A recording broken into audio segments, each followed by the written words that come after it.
बिस्मिल्लाहिर्रहमानिर्रहीम अस्सलाम वालेकुम। Welcome to my channel. उम्मीद करती हूँ आप सब खैरियत से होंगे। आज मैं आपके लिए लेकर आई हूँ पोटैटो बाइट्स की रेसिपी, जिसे बनाना बहुत ही आसान है और 10 मिनट में बनके तैयार हो जाते हैं। तो चलें इसे बनाना स्टार्ट करते हैं। इसे बनाने के लिए मैंने 4 मीडियम साइज़ के आलू लिए थे, जिसे बॉईल करके मैश कर लिया।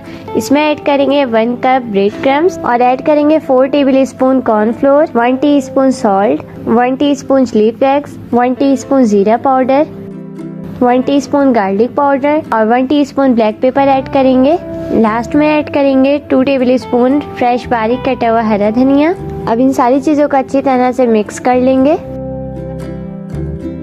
तो देखें, इसे मैंने अच्छी तरह से मिक्स कर लिया है और ये डो की शक्ल में आ गया है। तो मिक्सचर हमारा रेडी है। अब इसे हम साइड पे रखेंगे और इसमें से थोड़ा सा मिक्सचर लेंगे और हाथ को हम ऑयल से ग्रीस कर लेंगे और इसका इस तरह से हम रोल बना लेंगे। तो इस तरह से बना लेने के बाद सेट करेंगे और इसे हम पीसेस में कट कर लेंगे।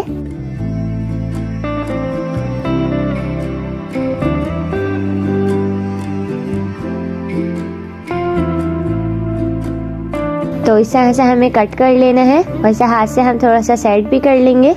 तो सारे इसी तरह से बना लेंगे बाइट्स। तो सारे मैंने बना लिए हैं। अब इसे हम फ्राई करेंगे। तो कढ़ाई में ऑयल लेंगे और ऑयल जो है वो इतना ज़्यादा गर्म नहीं है। अब इसमें हम सारे बाइट्स डाल देंगे और बिल्कुल लो फ्लेम पर हम इसे फ्राई करेंगे और इसे डाल देने के बाद छोड़ देंगे, इसे टच नहीं करेंगे। जब ये फ्राई होंगे खुद ही ऊपर आते रहेंगे।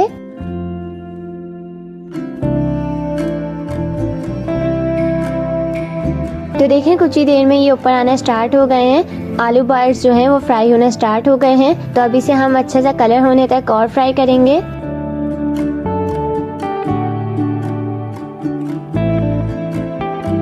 तो इसे मैंने फ्राई कर लिया है। अब बाकी के भी हम सारे फ्राई कर लेंगे। तो फाइनली हमारे पोटैटो बाइट्स तैयार हो चुके हैं। आप इसे केचप के साथ सर्व करें और इसे आप बनाकर फ्रीज भी कर सकते हैं। जब भी आपका दिल चाहे आप इसे निकालें और फ्राई कर लें। तो व्यूवर्स, अगर आपको मेरी रेसिपी अच्छी लगी तो मेरी वीडियो को लाइक करें और इसे शेयर भी ज़रूर करें। तो मिलते हैं नेक्स्ट एंड ईजी रेसिपी के साथ। Thanks for watching. अल्लाह हाफिज़।